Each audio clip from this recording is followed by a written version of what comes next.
Okey, kita rakas boleh ini ikan-ikan. Ini ikan disorok. Boleh saya nak ambil. Tak payahlah, tak suruh. Awal-awal kan. Jadi, jangan. Ikan dengan nasi putih kita ada ni. Kentang goreng ada. Dalam ni ada ayam ni. Dalam ni ada ayam. Ini apa ni? Ini aku tak tahu apa boleh. Ini udang.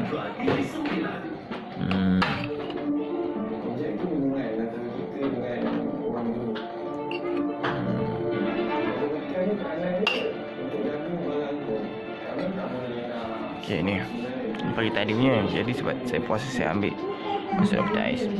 Sedikit lagi birthday. Ini birthday cake. Pada Tira punya birthday cake. Okey. Jadi ada satu ialah nampak. Bila kita sedekah orang makanan, kita punya makanan berlimpah ruah semalam. Nak tunjuk macam bukan untuk dia ini, untuk kita jadikan iktibar bila kita sedekah makanan yang sedap semalam tau. Apa nama makanan yang sedap tu? Ayam alah macam bistik tu kan. Jadi ayam apa? Nanti kita cerita pasal ayam. Jadi bila dah sedekah ataupun hadiah jadi ayam tu, hari ni menjadi inilah dia menjadi 10 kali ganda. Kira-kira 1, 2, 3, 4, 5, 6, 7, 8, 9, 10. Tepat 10 barang. Jadi semalam dah sedekah satu makanan. Jadi makanan hari ini nilai 1 menjadi 10 Bukti yang nilai kita sedekah satu jenis makanan menjadi 10 iaitu ayam. Semalam ayam macam kita beli kambing yang apa? Kambing yang stick tu. Ayam ni ayam macam stick tu. Kita pun dah lupa lah apa nama dia. Kita dah nak azan dah. Jadi kita akan mulakan untuk berbuka puasa hari ni. Nampak orang berbuka puasa pun rezeki dia ni baru sampai 10 kali ganda. Walaupun kita rasa orang yang tak puasa ke rasa macam sedikit rezeki. Sebenarnya banyak tau rezeki tu. Dan lagi satu ialah bila kita baca subhanallah, rezeki kita kenyang. Tadi macam tak ada makanan, dan daripada semalam mungkin macam tak ada makanan, tapi hari ni bila kita baca subhanallah, maka rezeki makanan tu meningkat. Rezeki tu menjadi makanan Okey, mari kita makan kek dulu.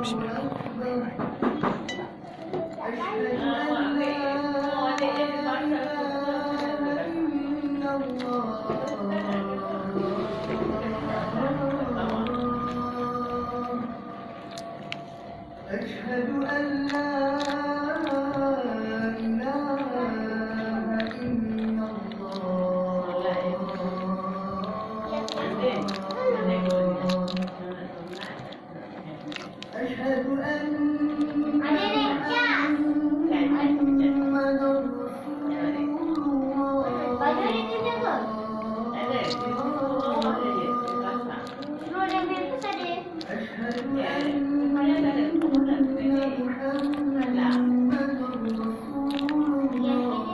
Ya, alhamdulillah sudah selesai.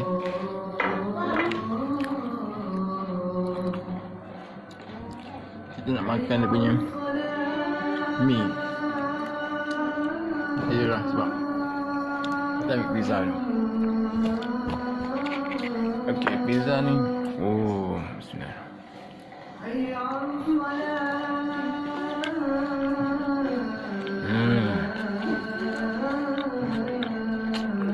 Doa masa tengah sahur ni bagus. Buka. Jadi kita baca doa. Ya Allah, nikahkan aku dengan Siti Aisyah Siti Bidullah. Jodoh yang berpanjangan amin.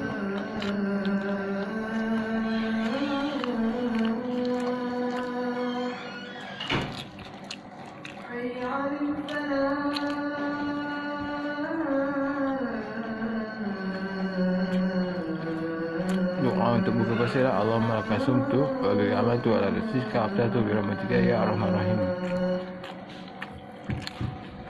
Sedap.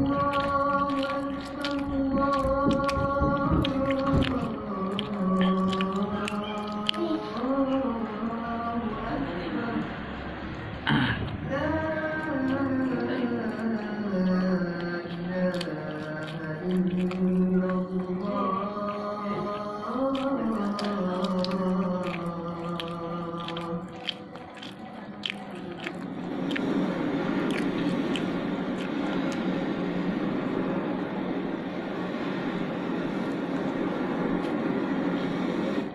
ni anak siapa? Atau tinggal saya. Saya ni Zul. Oh, Aku yang macam ni. oh. Kamu cebok saya. Betul juga.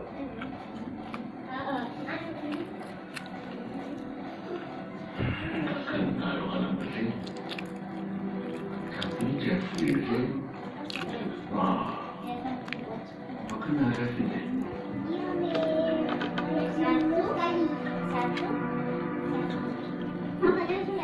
Alah, minta maaf. Siap pun.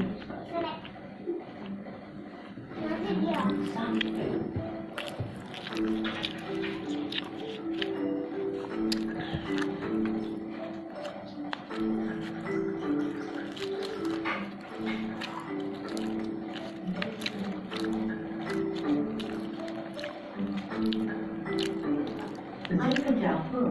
Nampak ini makanan Allah bagi. Okay, ini bukannya namanya wujud ya. Setengah orang ini wujud. Wujud ya menunjuk dalam makanan. Bukan.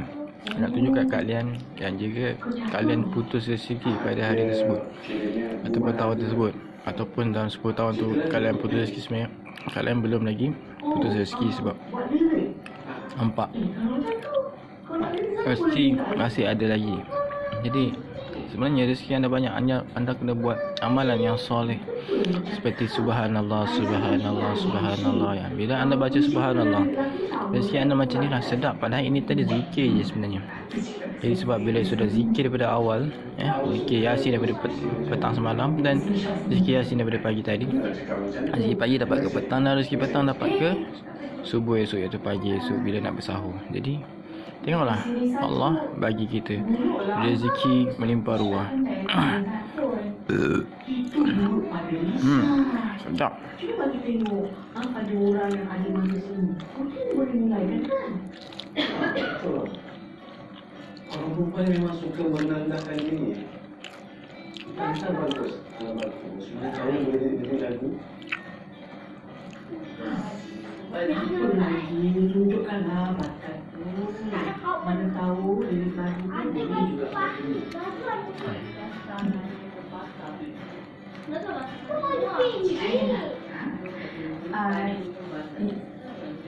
Saya yang dia cakap.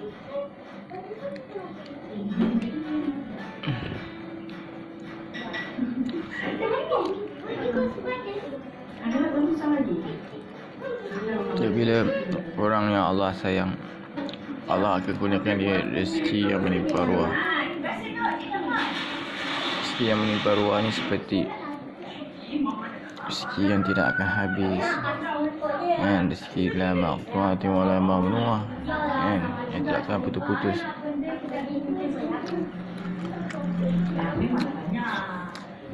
Tapi kita kena buat cepat-cepat tau. Sebab apa? Mama ni tak sanggup dah nak menghadap untuk orang tua kat rumah tu. Nyampah dah lah. Layan dia nak orang. Kabar-kabar sikit. Buat sementara waktu ni kalau mama nak menjemput nenek, mama kena buat baik nenek. Besar lah. Puasa nak gula, nak tunjuk balik pada orang pada hati. Tak punya hati dia, Tuhan dia tahu. Nyampah. Masalah sikit lagi, okey? Mama ingat kan? Dia tak boleh hadap duit. Ini tau, dia ada jalan lain. Maknanya kita kena cari seorang yang boleh tolong orang muda. Betul tak?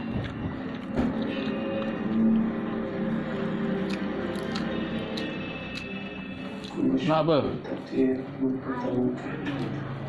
Jangan macam tu. Ini dah kira bagus ni. Saya puisi Lisa tak sedap pun. Betul bagus ni. Kalau orang yang baru nak berjinak dengan puisi ni kira bagus. Awak tak payah nak jaga hati saya. Saya okey je kalau tak sedap. Sumpah okey, betul apa yang saya cakap. Awak kena skill awak tu dengan sikit.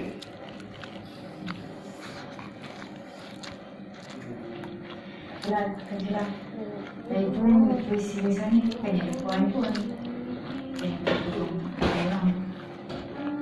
bukan cakap macam tu. Semua penting untuk inspirasi dalam hidup seorang.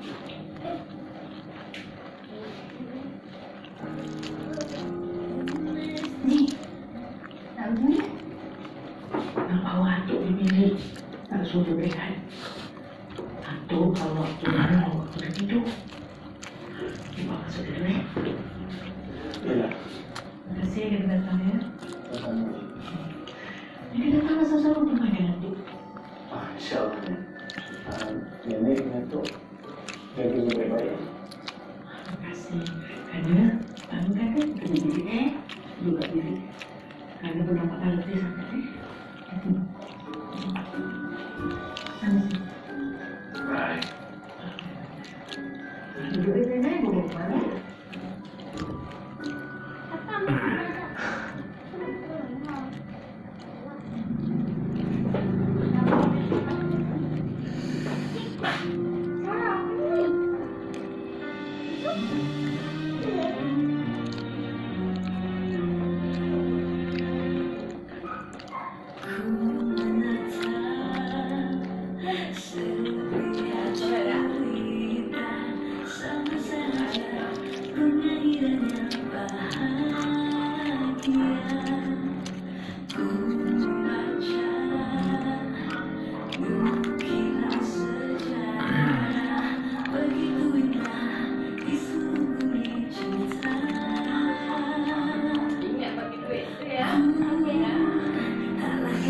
Ni sedap.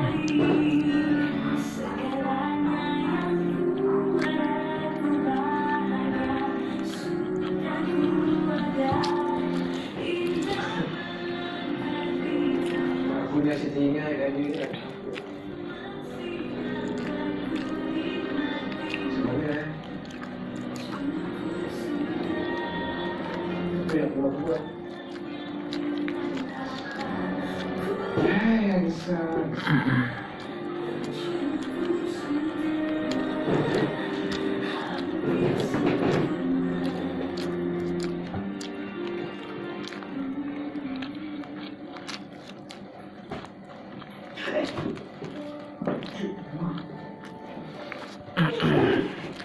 Makan apa? Belum. Sekejap lagi. Ayah? Dah tidur dah. Penat dia tu. Apa yang penat?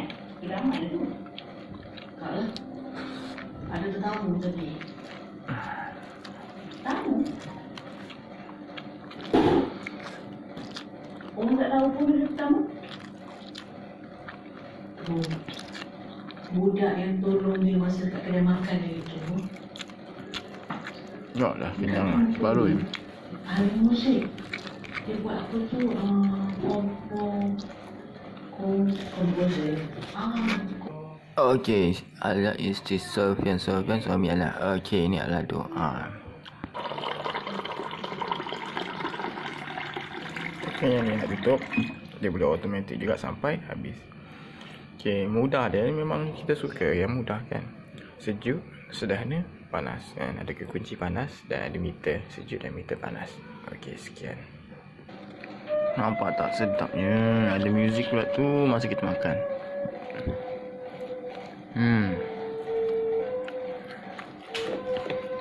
Boleh simpan untuk sekarang. Aku simpan untuk sekarang. Untuk sahur. Now Nampak? the atmosphere Banyak lagi yang tak habis. and so I pray Ni dah jadi kulit. the Father Ni. Dan juga membentuk Nampak? Alia isteri Sofian suami Alia. Doa lah. Lepas tu kita minum. orang dapat menikmati minuman ais tanpa rasa. Ia akan meningkatkan kualiti kehidupan manusia. Saya memang mengusulkan sesedai penyesuaian projek JPPF yang baru. Orang Kristen? Sovieti? الذي أطعمنا الحمد لله الذي أطعمنا وسقانا ورزقنا من غير تعب ولا نسب الحمد لله الذي أطعمنا وسقانا وجعلنا من المسلمين. Ya Allah, terima kasih di atas segala rezeki hari ini, ya Allah. Ada 10 jenis makanan dan tak sebenarnya yang saya dapat makan, ya Allah, kerana sebenarnya perut saya hanya muat sedikit saja makan, ya Allah. Syukur rezeki yang kau berikan ini, ya Allah, yang sangat banyak, yang melimpah ruah. Ini namanya rezeki melimpah ruah, kerana aku tidak terhabis memakannya kesemuanya. Wassallallahu sayyidina Muhammad wa ala alihi wasallam. Alhamdulillahirabbil alamin. Terima kasih, ya Allah. Amin.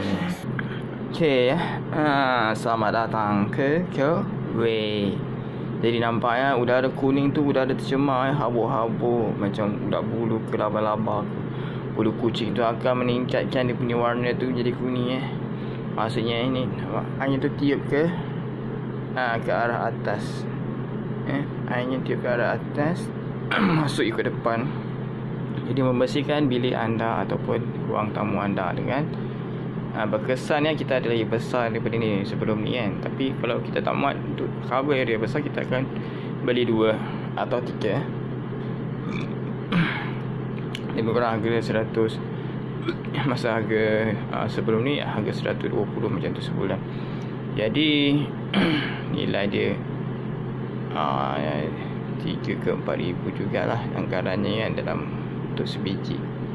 And tak silap saya lah, nanti saya akan count balik lah. Jadi dia nilai dia memang kalau sebiji cash tu 3 ke 4 ribu lebih macam tu lah, 4,200 and tak silap saya lah. Jadi kita beli bayar bulanan, iaitu bayar sewa saya, rent, kita sebut rent, bayar sewa bulanan, and then bila dah cukup tempoh tertentu dah boleh jadi hak milik.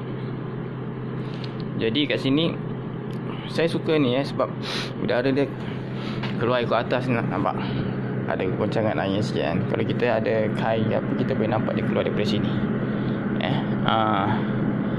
Jadi kita pasang kain sini, ada naik pasang kain yang ribbon tu, and then dia akan sedut daripada kiri dia ni, di sini kiri ni, dan juga kanan. Dia ada kanan dan kiri. Jadi memang dia akan sedut lah, dan kita ada button switch dia, ada button boleh set dia untuk apa-apa pun. Kita ada button speed, kita ada button mode dan power buka ni, tutup yang ni, and then speed kita ni turbo tu yang saya suka. Jadi kita pergi satu balik, dia ada rhythm, pergi 2 balik, tu tak ada rhythm, 2, 3, 4, 5 rhythm, auto. Dan kita ada plasma, dan kita ada iron, boleh tekan nanti plasma atau iron pada bila-bila masa kita nak 2 mode tersebut. Okay, contoh saya nak dua-dua, salah satu. Jadi ada pilihan. Jadi kita main plasma dulu. Jadi kan udara yang bila dia slow ni pun dia sedut, dia sedut bulu-bulu kucing, bulu-bulu ulat bulu semua, and then dia akan jadi segar.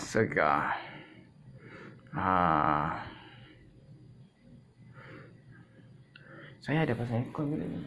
Jadi kalau tak pasang aircon panas. Jadi gabungan dengan aircon.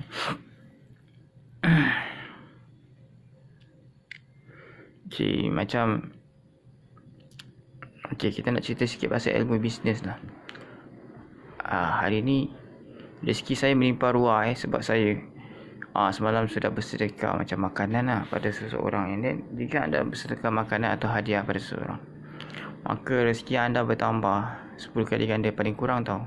Dan 100 hingga 700 hingga 1000 hingga lebih pun boleh Allah buat.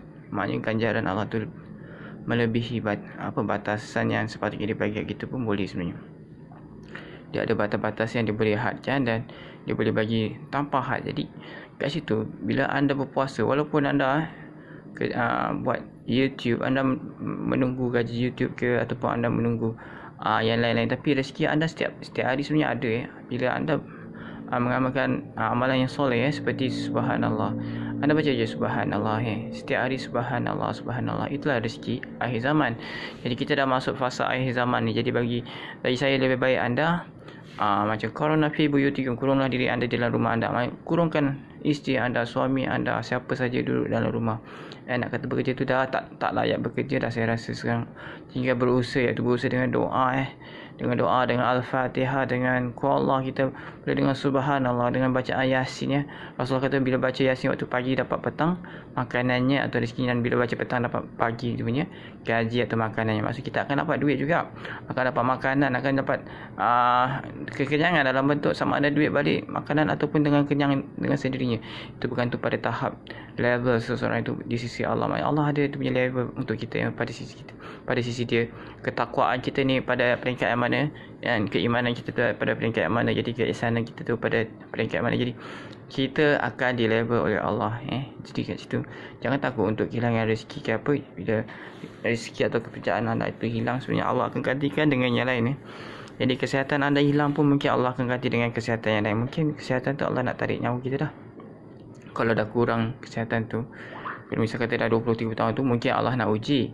Tapi kalau baru beberapa tahun yang lepas ataupun anda baru cocok kesihatan yang macam vaksin ke apa, tiba-tiba anda dah kurang kesihatan anda, sebab sebelum ni anda mop dengan lancar apa semua, tapi sekarang ni anda dah tak dapat guna kuda anda rasa letih dan anda rasa sangat, orang kata bahasa Indonesia kata capek sangat anda gosok-gosok, anda sentak-sentak, anda capek. Itu maksudnya usia anda dah nak habis. Maksudnya bila kita rasa letih, penat, padahal kita sihat sebelum ni, Allah nak uji kita dengan sebelum kematian kita tu, dia nak uji kita supaya ingat dia. Mungkin kita buat maksiat berlebihan, berluasa, mungkin kita pasang 2-3 orang girlfriend ke boyfriend. Jadi Allah nak ke situ kita bertaubat pada kita punya dosa-dosa kita yang kecil-kecil, yang besar-besar macam tu, yang kita rasa kita tak dosa.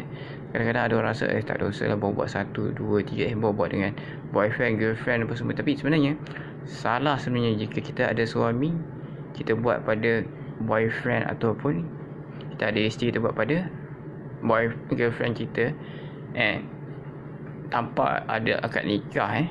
Dan juga bagi perempuan, akad nikahnya hanya dalam satu masa pada satu orang lelaki, tak boleh sampai 4 walaupun aku akan kata kahwinlah kamu 2, 3, 4 tapi yang lebih baik adalah satu. Jadi tak semestinya itu adalah ayat untuk perempuan, kecuali kalau ulama sudah kata macam tu. Jadi kita tengok juga nas-nas daripada ulama-ulama silam, daripada orang-orang yang terdahulu, orang panggil orang-orang yang awal lah, orang-orang yang awal, iaitu sahabat-sahabat Nabi yang awal-awal, yang kedua, yang ketiga, yang keempat, sampai yang sekarang ni kan kita boleh tengok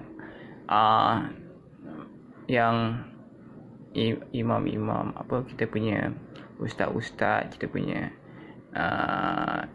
yang kita ikut lah, kita hadis, kita macam Bukhari, kita macam imam Maliki imam apa lagi, banyak lagi kita hadis yang kita boleh tengok dan ikut mungkin ikut imam-imam tertentu.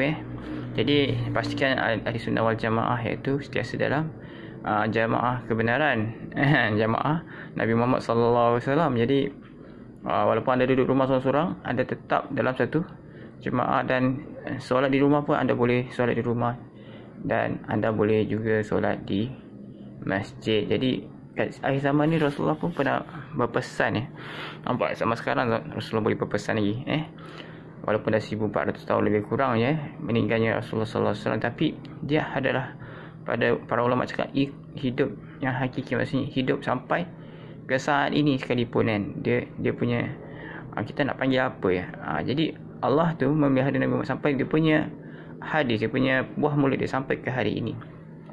Jadi yang dikatakan oleh Nabi Muhammad sallallahu alaihi wasallam ialah jika anda mau sembahyang di tempat mana anda bekerja atau berada seperti saya dalam bilik ni, anda bolehlah azan dan iqamah. Maksudnya azan dan iqamah, dan anda sembahyang di situ. Maksudnya sebab anda sayangkan kambing anda.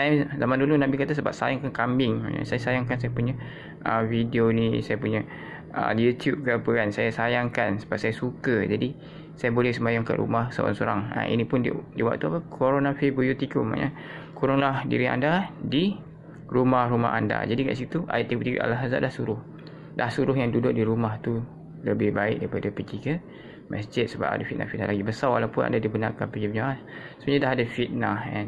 Nabi berpesan tidak dibenarkan solat merenggang walaupun 1 inci. Faham tak? Jadi bila berenggang tu, syaitan yang besar 1 inci akan muat, dia beranak, dia besar, dia membisik.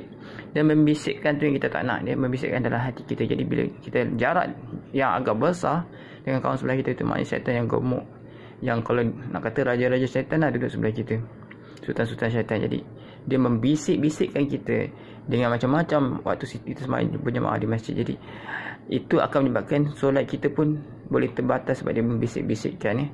Itu belum lagi menjarakkan sah tu. Sebenarnya menjarakkan sah itu ialah membatalkan solat kita. Lebih baik kita solat di rumah seorang-seorang, sebab yang imam je sah, yang makmum dia tak sah. Jadi sebab makmum dia tak pasang niat sendiri.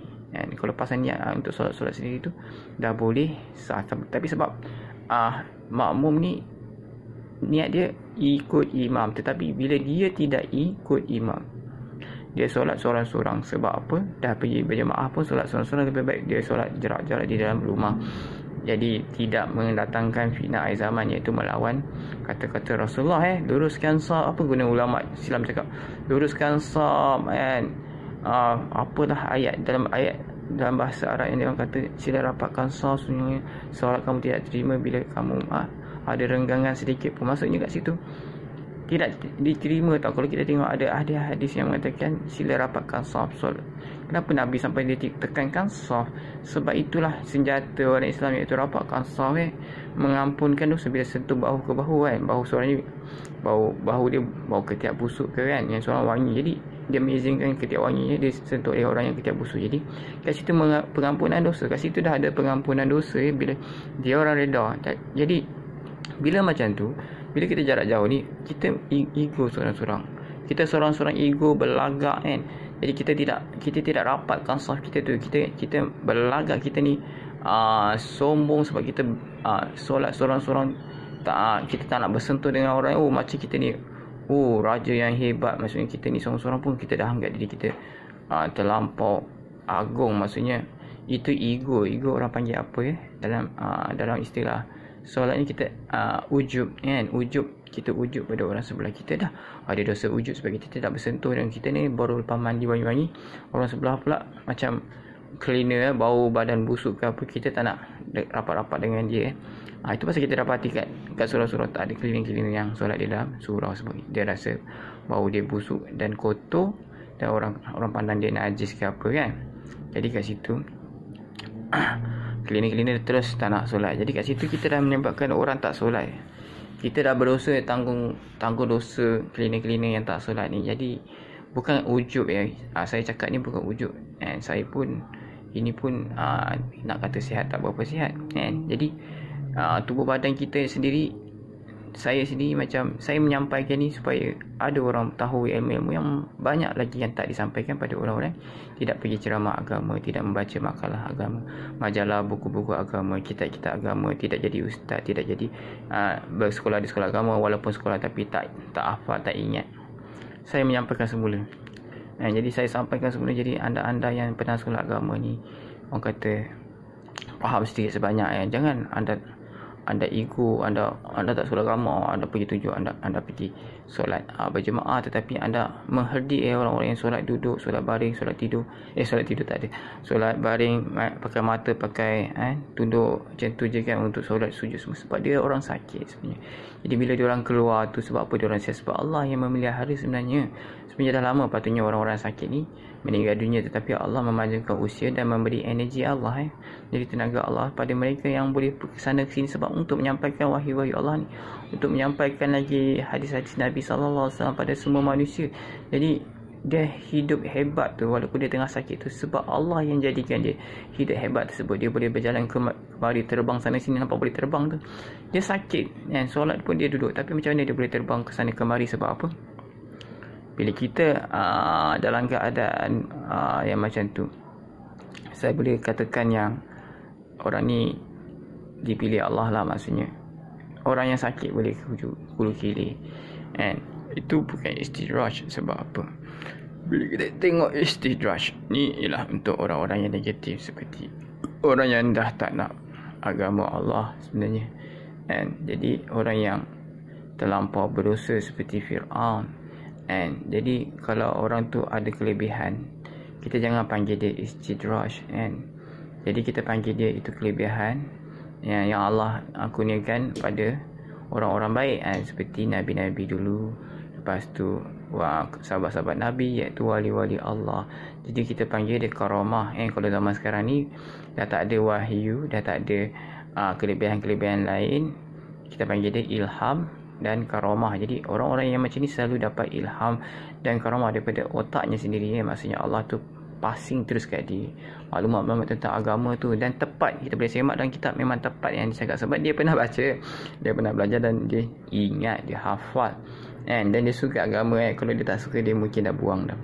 Jadi orang yang suka agama ni, nak kata istidraj tu tidaklah, kecuali kalau betul-betul dia ustaz yang powerful ke, tiba-tiba dia ada buat sesuatu tu, rumah mewah ke apa semua, dan dia kekal kaya tapi dia ada melakukan kenakalan ke kat luar, mungkin istidraj. Tapi Allah nak bagi dia bertambah sombong ke? Tidak kan? Tentunya Allah bagi dia sebab Allah sayang.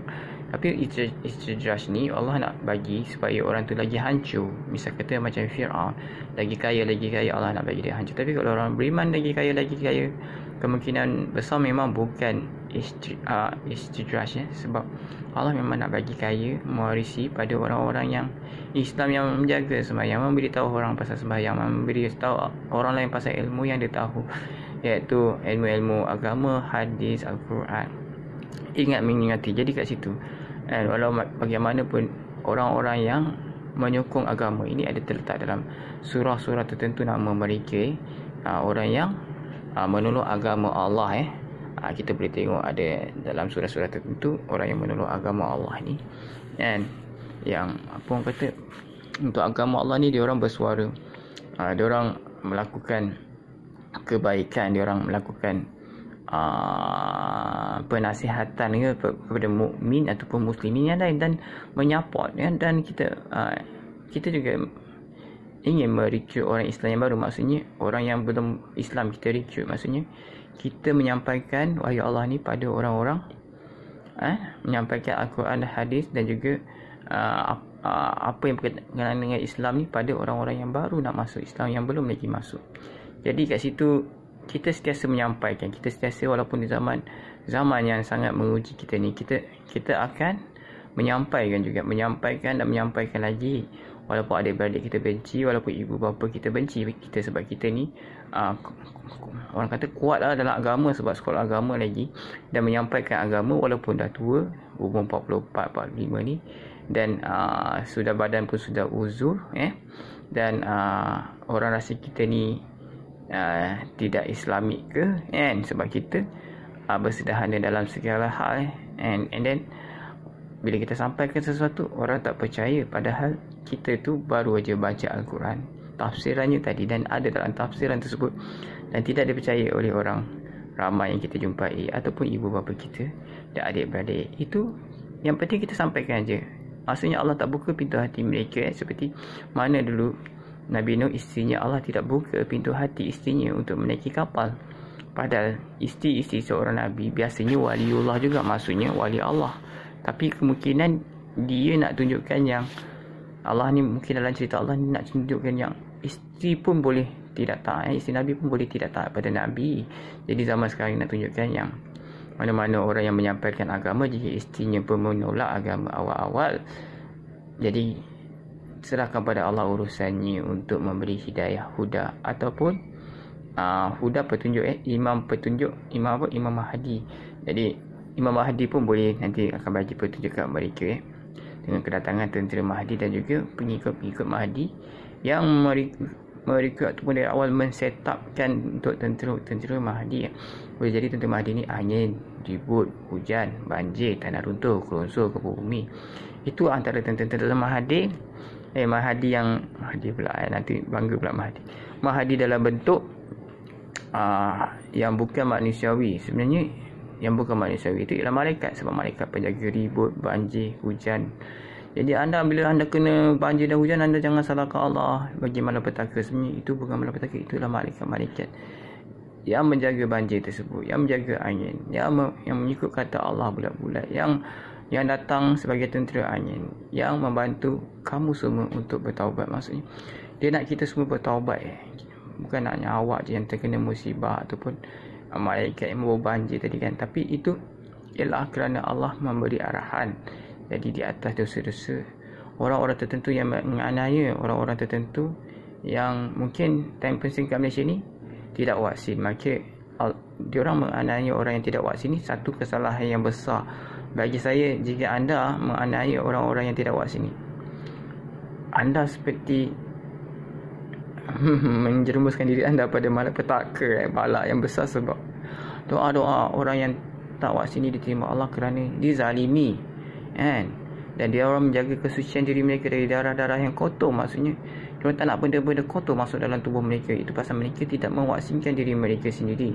Mereka ingin darah mereka bersih untuk berdoa pada Allah, dan doa mereka diterima bulat-bulat Dan jika kita tidak menjaga kebersihan darah kita dan juga menjaga kebersihan diri kita, maka doa-doa kita tu pada Allah tak pandang. Sebab kita tidak menjaga kebersihan. Jika kita dah ada ilmu, kita kena jaga bahawasanya kita tak boleh winang-winangnya minum arak ataupun masukkan sesuatu yang haram ke dalam badan. Sebab mengikut cerita sejarahnya pun, Kerajaan Abbasiyah membenarkan ulama-ulama mereka memakan makanan yang subahat oleh tentera Genghis Khan yang Maharaja Hulagu Khan. Jadi kat situ Hulagu memasukkan makanan-makanan seperti contoh katalah pizza ke, makanan-makanan yang sedap ke, diorang kata sembelih ke. Lepas tu diorang memasukkan dalam makanan yang sembelih tu makanan yang haram seperti babi, supaya doa-doa ulama ni bila diserang oleh Genghis Khan nanti, iaitu tentera Hulagu Khan ni, maka negara Islam tu hancur terus-menerus. Sebab tiada doa daripada Allah, tiada doa daripada ulama-ulama kepada Allah. Sebab mereka sudah makan daging yang haram seperti daging babi, maka mereka punya doa tidak diterima Allah. Maka Allah menghancurkan mereka sehancur-hancurnya. Sebab Allah kata, kalau kamu dah dapat ilmu seperti ulama dan kamu buat juga benda yang sama, iaitu benda-benda yang Allah larang tersebut, maka Allah dah berlepas diri daripada kamu. Itu Allah punya cakap dalam Al-Quran. Dan ada juga dalam kita boleh tengok dalam hadis ke ada juga beritahu yang sebegitu. Tapi selalunya Al-Quran akan beritahu yang macam tu. Jadi anda boleh tengok yang Allah akan hancurkan kamu sehancur-hancurnya. Seperti yang berlaku baru-baru ini, kita terkena ribut, taufan apa semua. Bukannya kita nak cakap fitnah, tetapi benda-benda tu berlaku di depan kita kerana kita mengabaikan aspek yang kita dah tahu, bahawa memakan benda syubhat atau masukkan sesuatu yang syubhat yang kita tak tahu ujung pangkal asal usulnya ke dalam badan kita tu, dan kita memaksakan orang lain memakannya, maka itu ialah mengundang bala bencana Allah. Sebab Allah kata, aku nak baca ilmu, kau buat juga, kau dah tahu ilmu agama tersebut. Maka seperti yang berlaku pada Mufti Perlis, tak silap saya, dia dah ada ilmu agama tapi dia buat juga. Jadi kat situ Allah kata, asyik tak kena pada diri, kena pada diri bapanya. Jadi kamu buat juga, walaupun kami dah beritahu, jika kamu buat dengan cukup ilmu, kamu masih buat lagi, jadi Allah akan hancurkan sehancur-hancur. Maksudnya Allah dah berlepas diri. Berlepas diri tu bahasa sopannya, Allah berlepas diri dari kamu. Bila berlepas diri, orang lain boleh sembelih kamu, boleh buat sewenang-wenangnya pada kamu. Itu pasal yang berlaku kepada bapa Mufti Mufti Perlis. Jadi kat sini saya tekankan, sebab kita kena menyampaikan juga benda ni. Tak kisah kita hidup senang ke, mewah ke, tidak. Aku kena sampaikan juga kepada korang semua kan. Saya kena sampaikan kepada anda semua. Saya ni pun lulusan sekolah agama. Jadi saya kena sampaikan benda-benda yang saya tahu pasal agama Islam, dan yang saya setiap hari baca balik Al-Quran, saya baca balik ceramah-ceramah, saya dengar balik ustaz-ustaz lain berkata-kata, ustaz yang sangat power atau ustaz yang baru sehari dua jadi ustaz. Saya akan tapis betul-betul dan kita akan tahu bahawa sesuatu tu benar ataupun tidak. Jadi bila kita tengok kebanyakannya sudah masuk final countdown, maksudnya benda-benda yang tidak benar, benda-benda yang hari kiamat berlaku tu akan terjadi, benda tu dah berlaku. Maksudnya benda-benda yang sepatutnya. Okey, kita akan sambung selepas ini. Okey, sambung balik. Jadi kat sini saya suka latar belakang skrin ni kan. Jadi ada merah, ada putih, macam bendera Indonesia kat situ. Okey, Rasulullah banyak ulama cakap kan, ialah kedatangan Islam pada akhir zaman berada daripada timur. Timur tu dia orang anggapan pertama ulama betul sebenarnya, iaitu Afghanistan yang timur yang sebenarnya. Cuba tengok dalam peta.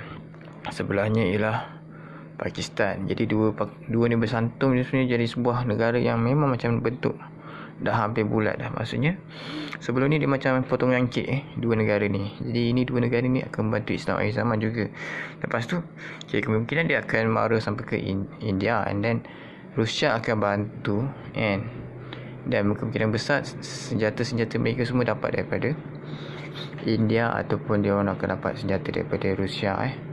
Dan itu yang akhir zaman ada orang cakap ada 100,000 buah jet hitam 100,000 buah. Ini ada orang mimpi ada juga ada orang cakap dan dalam hadis dalam agama Islam ada cerita macam ada 100,000 tentera akhir zaman sama ada menaiki kuda hitam tu, kuda hitam terbang tau dia kata.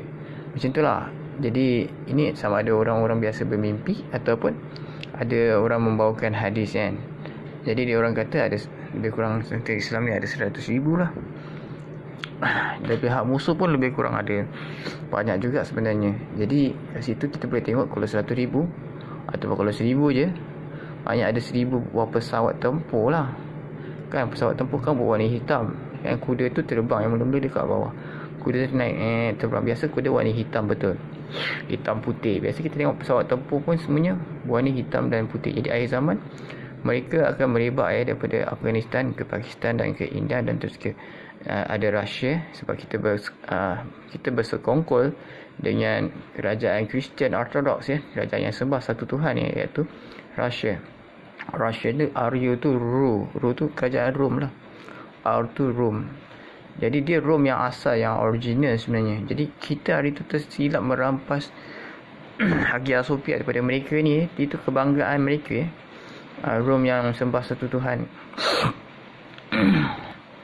Dia tidak sambut, tak silap saya tidak sambut Christmas Hanya yang sembah yang tak silap saya yang adakan Santa Claus tu dia agak terpesong sikit mengikut kata-kata Kristian Ortodoks sebab diorang tu dah masuk Kristian yang lain selepas zaman tu Jadi yang akan membantu Islam ialah Kristian Ortodoks yang Rusia yang seperti Rusia punya agama Kristian and then keduanya pula benda ni akan merebak sampai ke Nusantara maksudnya mungkin China, mungkin Mongolia, mungkin sampai ke Malaysia dan Indonesia. Jadi kemungkinan kerajaan tentera zaman ialah daripada Indonesia dan juga Malaysia dan juga Brunei. Brunei ada kekayaan besar dan dia raja yang only one, maksudnya dia only one. Kalau dia nak serahkan pada Imam Mahdi pun ataupun dia nak bantu Imam Mahdi pun dia boleh. Dia tak payah serahkan pun sebab Imam Mahdi memang menguasai seluruh dunia. Jadi tahta dia ni dia nak membantu kerajaan Imam Mahdi. Jadi kat situ yang lain-lain ni kena ada 9 sultan semua nak kena ada meeting tak semestinya sultan setuju. Jadi macam Indonesia dah setuju sebab dia dah tak ada sultan. Jadi kerajaan yang itu mungkin dah dihapuskan oleh orang yang menyerang mereka, kerajaan. Jadi yang tinggal adalah kerajaan rakyat. Jadi bila kerajaan rakyat yang tinggal sebab kezaliman banyak berlaku di semua tempat pada masa tu. Jadi gabungan semua tentera-tentera dari timur ni besar walaupun ramai yang sudah kena orang kata kena sakit-sakit, kena suntik vaksin. Sebenarnya orang Melayu, darah Melayu ni sangat kuat. Dia boleh melawan kesakitan atau kelumpuhan akibat vaksin-vaksin tersebut Ini yang mengikut pendapat lah. Sebab orang kata vaksin ni menyebabkan kelumpuhan. Yang ada bukti 300 kes baru-baru ni ada daripada PPIM. Saya berdasarkan fakta saya tak ada kata mungkin. Dari fakta PPIM mengatakan 300 aduan. Jadi kita tak boleh cakap mungkin sebab dah memang fakta. Tapi kita boleh cakap mungkin juga. Jadi betul tak? Jadi daripada timur ni ramai yang sudah kena infeksi kita panggil infeksi seperti ada kalau tengok internet ada baru-baru ni ada aduan daripada dululah, ada aduan sebelum zaman Covid ni, aduan daripada syarikat seperti syarikat yang macam Johnson & Johnson tu banyak orang mengadu pasal ada kes kanser kanser yang jenis berlarutan tu sampai kes tu sampai tak habis lah kes tu kan. Orang daripada ada bayar ganti rugi juga. Jadi kat situ dah nampak syarikat pharmaceutical ni ada kelakuan kesilapan. Maksudnya mereka tak nak bayar ganti rugi di atas kesilapan pharmaceutical mereka. Jadi kita bukan nak tuduh, tapi mengikut faktanya syarikat Johnson & Johnson pernah kena saman kan? Jadi anda kena tahu bahawa syarikat-syarikat lain yang belum lagi uji kaji sepenuhnya klinikal yang diluluskan. Padahal Johnson & Johnson tu dia dah ada kajian klinikal dia apa semua, dan dia konon-kononnya kemungkinan dia diluluskan oleh FDA apa semua. Tapi pada hakikatnya akhirnya juga disaman sebab tidak menjaga keselamatan produk. Maksudnya orang-orang yang gunakannya ada yang kena kanser lah apa. Contohnya kanser payudara ke apa kan. Jadi kita tak tahu kanser payudara yang berluasa sebelum ni adalah hasil daripada percantuman barang-barang produk di dalam pasaraya ke, sehingga ke injection yang berbahaya daripada syarikat pharmaceutical sebagai contoh. Macam saya ada gatal-gatal kepala apa semua ni kan, adakah daripada vaksin yang saya ambil semasa saya pergi haji pada musim haji masa saya pergi dulu tahun 96, dan juga adakah saya suntik BCG masa darjah 6 tersebut menyebabkan saya ada penyakit gatal. Sebab masa kecil saya tak ada gatal-gatal kepala, tiba-tiba muncul ada. Jadi bila muncul ada ni saya syak.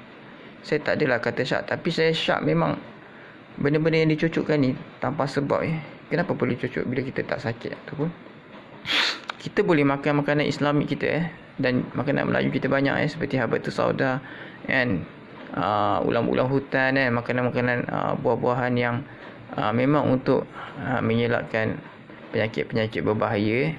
Misal kata untuk penyakit bara payudara ialah Marifica buah Marifica tu dia merawat anda makan selalu bagi pihak wanita. Dia membesarkan buah dada dan pejal dan sedap, dan jadi buah dada anda kental dan sedap, maksudnya tidak keras kan. Jadi kalau anda buat operation untuk besarkan buah dada tu kan memakan kos dan juga menyebabkan kanser. Jadi anda gunakan cara semula. Jadi kita boleh tengok orang Indonesia ramai yang punya tubuh badan yang cantik dan buah dada yang cantik sebab memakan buah herba tersebut Marifica tersebut Orang Melayu pun ada dalam syarikat-syarikat seperti saya sebut juga di Herbs dan lain-lain tu ada menjual produk-produk yang seperti untuk wanita Marifica tu dia ada kandungan Marifica tu anda boleh tengok. Jadi kat situ lah saya dengar juga ada perjanjian yang tidak membenarkan kita menjual barang tu ke luar negara. Jadi tak silap saya APEC tidak membenarkan kita menjual balik barang-barang kita kepada mereka ke seluruh dunia. Maksudnya macam perjanjian tu berat sebelah kita ada macam tanda tandangi masa sebelum ni yang kecoh, ada kita menandatangani tanpa mengetahui apakah perjanjian tersebut ada kecoh sebelum ni. Contohnya perjanjian APEC tu boleh cek balik. So dia sebut nama kita punya agung ke pemerintah kita wakil kepada pemerintah kita dah sign benda tu kat sana.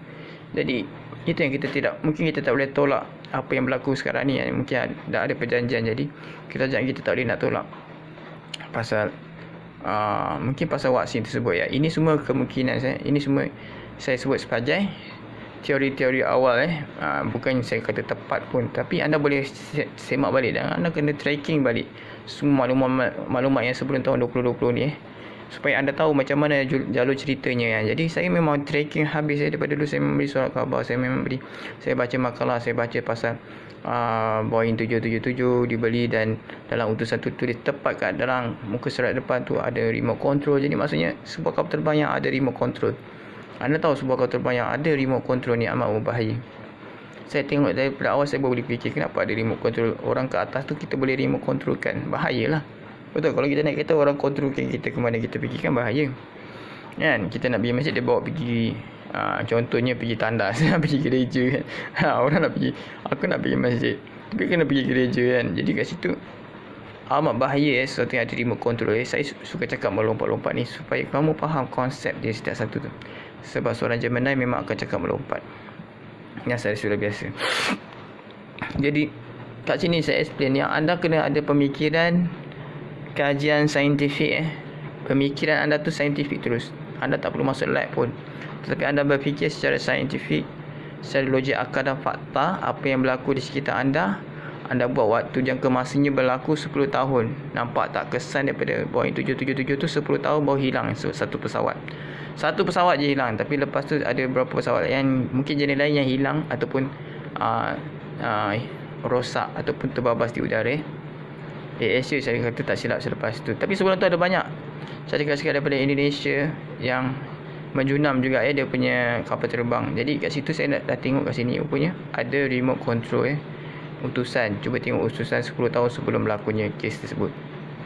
Dan kita tengok balik pada sekarang ni kan. Okey, sekarang ni kalau 10 tahun maksudnya jangka masa untuk vaksin ni memberikan efek negatif dia mungkin setelah 10 tahun. Ini saya kata teori saya saja. Kemungkinan saya punya teori konspirasi. Jadi saya cerita supaya korang semua faham bahawa 10 tahun lagi kemungkinan besar akan efek pada orang-orang yang vaksin tadi 90% hingga 97% tu. Dan kita kekurangan tentera Bani Tamin, Bani Tanah Melayu akan kekurangan tentera sebab semua orang sudah infeksi. Jadi tinggal yang 3% hingga 10% ni saja yang boleh jadi tentera Imam Al-Mahdi. Jadi kat situ kesian lah. Pasal kita dengar 313 orang je baik kat Kota Mekah nanti, dan tentunya kalau 313 mungkin sedikit saja ataupun wakil 313 kawasan atau bangunan atau tempat saja. Maksudnya orang dah sangat sikit kalau 313 wakil tu. Maksudnya kat sini kan kita pergi haji tu patutnya ada 3 juta 3 bilion daripada sini.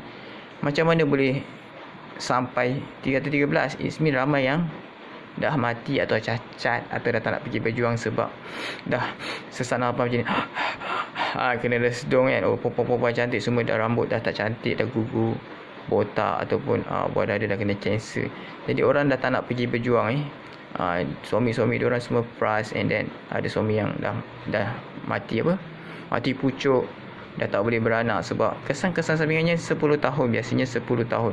Kita tengok semua benda-benda yang sama menyaman tahun-tahun dulu pun semuanya dalam tempoh masa 10 tahun selepas perbuatan suatu produk tu baru ada kes dia masuk file. Tapi sekarang kita tengok kes yang sekarang ni masuk file ni ialah kes vaksin ni awal-awal lagi sudah masuk file. 300 kes sudah dikesan setakat hari ini. Setakat 14 hingga 15 Februari ni, iaitu hari Valentine's Day ni. Sebenarnya hari Valentine ni saya cakap dengan terus terang. Sebab sebelum ni saya masih lagi cakap dengan sembunyi-sembunyi Seperti kisah Nabi Muhammad, dia sembunyi-sembunyi menyampaikan agama Islam, dan saya sembunyi-sembunyi sebab tak strong.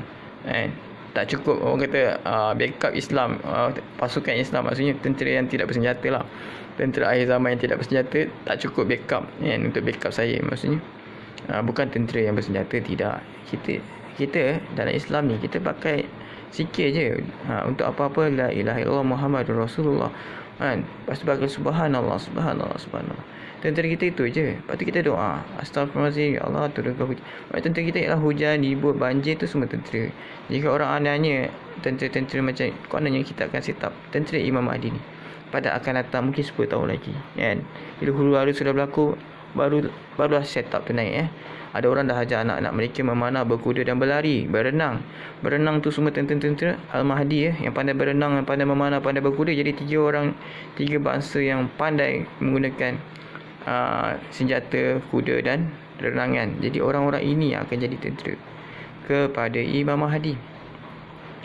Baru-baru ni kita dengar ada perenang yang sakit juga kan. Nampak tak kat situ perenang habis. Orang yang naik basikal pun dikira jogging ataupun menaiki kuda kan. Jadi kat situ cuba naik basikal sambil memanah, boleh? Susah kan, tapi sebenarnya boleh. Orang BMX tu kan, orang yang menggunakan BMX sebagai alat untuk senaman aerodinamik, betul. Kita boleh tengok kat kelab-kelab BMX, kelab-kelab yang menggunakan basikal dia boleh buat banyak aksi. Jadi daripada BMX pun kita boleh memanah sebenarnya. Saya cakap ni terus terang sebab setiap orang usia dia tak adalah panjang mana macam saya.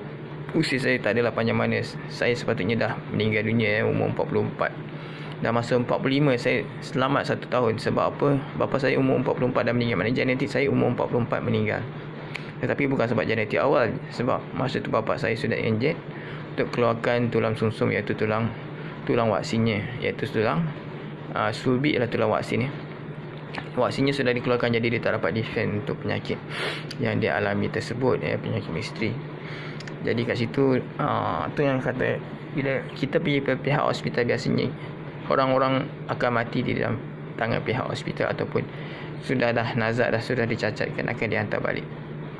Kita bukan nak fitnah, tapi mengikut perkiraan ramai yang akan kena kalau kita teruskan untuk wasi yang ketiga dan keempat, kelima dan keenam, tujuh dan lapan. Betul saya cakap pada kawan-kawan saya, sampai mereka tak mengaku kawan, sebab saya cakap dengan mereka kemungkinan besar dah sampai ke tahap akan jadi macam iPhone, ada 10, ada 13. Kita akan jadi macam tu sebab nak upgrade punya sistem, maksudnya sistem pewaksinan tersebut. Mungkin vaksin ni untuk kategori A, untuk urat saraf, ini untuk otak, ini untuk daging. Maksudnya setiap kali suntikan tu ada dia punya efek kepada badan kita. Ini teori saya, sebab saya ni seorang pembaca ilham.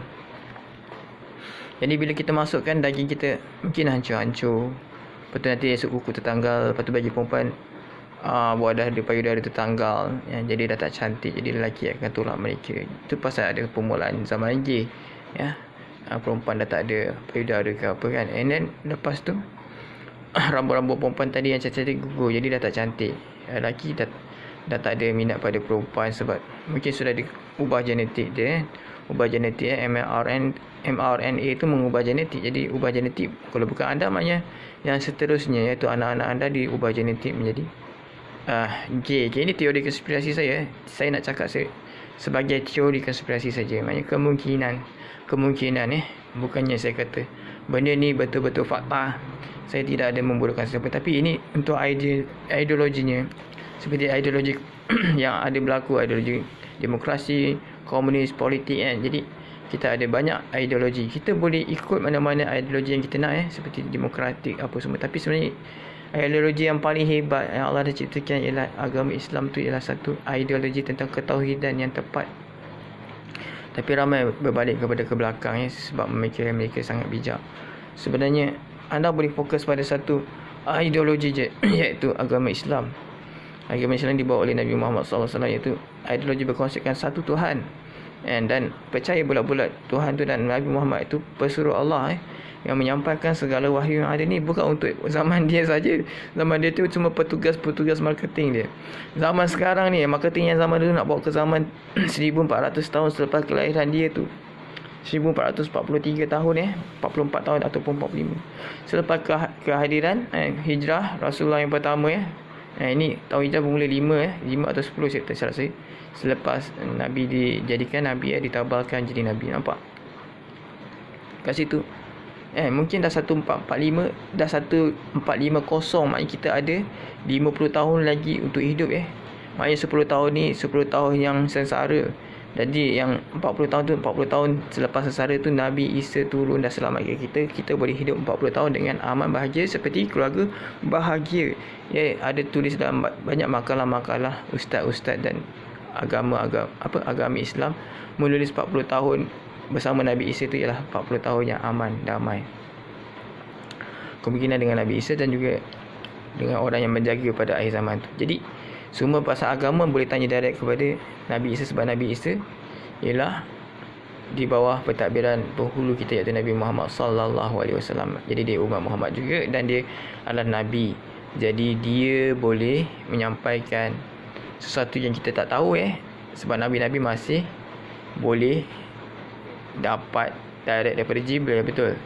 Tapi sekarang dipanggil ilham masa zaman kenabian dia tersebut dipanggil wahyu, maksudnya dia masih hidup. Wahyu dia masih diterima daripada Allah.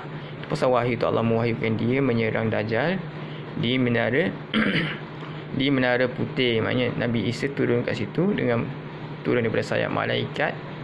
Maksudnya malaikat meletakkan dia macam tu. Sayap malaikat ni macam jabatan lah. Sebab apa?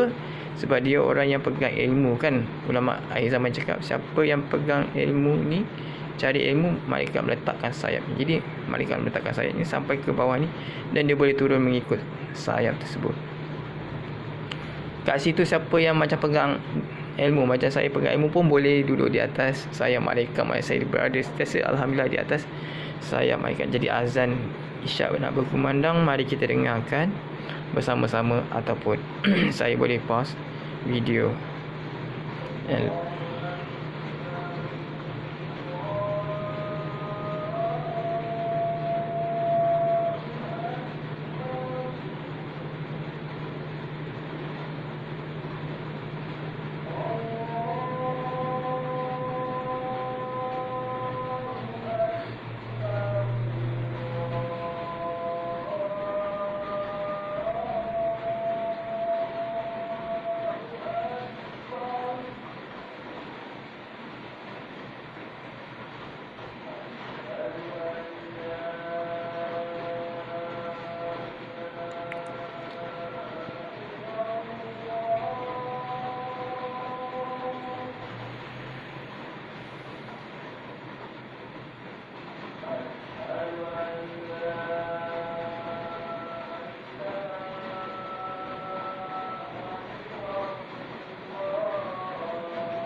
La ilaha illallah Muhammad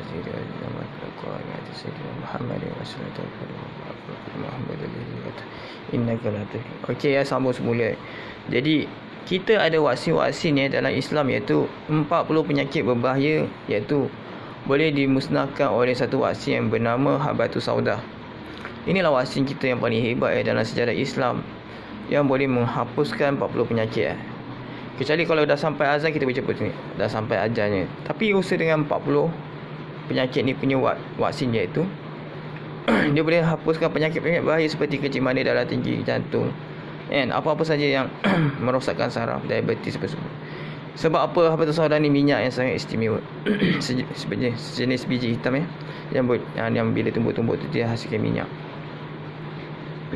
Jadi kat sini nak cerita, kita ada vaksin yang makan tau. Kita tak perlu suntik sakit suntik tu sebenarnya menyebabkan kuman masuk melalui picah jari yang jarum tu. Jadi kita jimat jarum, kita makan je. Kenapa kita nak membazir kos yang tinggi membeli jarum suntikan dan juga membeli alat penyuntik tersebut dan mengupah banyak jururawat? Kenapa kita tidak buat sendiri di rumah DIY, iaitu do it yourself sendiri di rumah dengan memakai vaksin Habatus Sauda yang minyak biji yang hitam. Orang boleh sebut biji yang hitam ataupun orang kata jintan hitam biji yang hitam di dapur tu, yang minyak bentuk minyak, bila makan tu rasa minyak tu. Itulah dia orang kata biji hitam Habatus Sauda. beli di kedai, ada tulis Habatus Sauda punya packaging produk yang sudah siap dalam bentuk pil lah, pil yang biasa tu lah. Kita pergi tengok kat sana. And then saya juga jaga kedai herba, jadi saya tahu sedikit sebanyak pasal ubat herba. Ustaz yang menjaga kedai herba tu ialah dia ada doktor dalam bidang perubatan tradisional ya, homeopathy ni. Jadi anda kena tahu bahawa saya mendapat ilmu yang betul daripada sebuah kedai herba, ilmu kedokteran Islamik ya. Dan ustaz ni ada title doktor untuk ubat-ubatan tradisional ni. Jadi saya tidak menggunakan khayalan ya. Ini menggunakan fakta-fakta.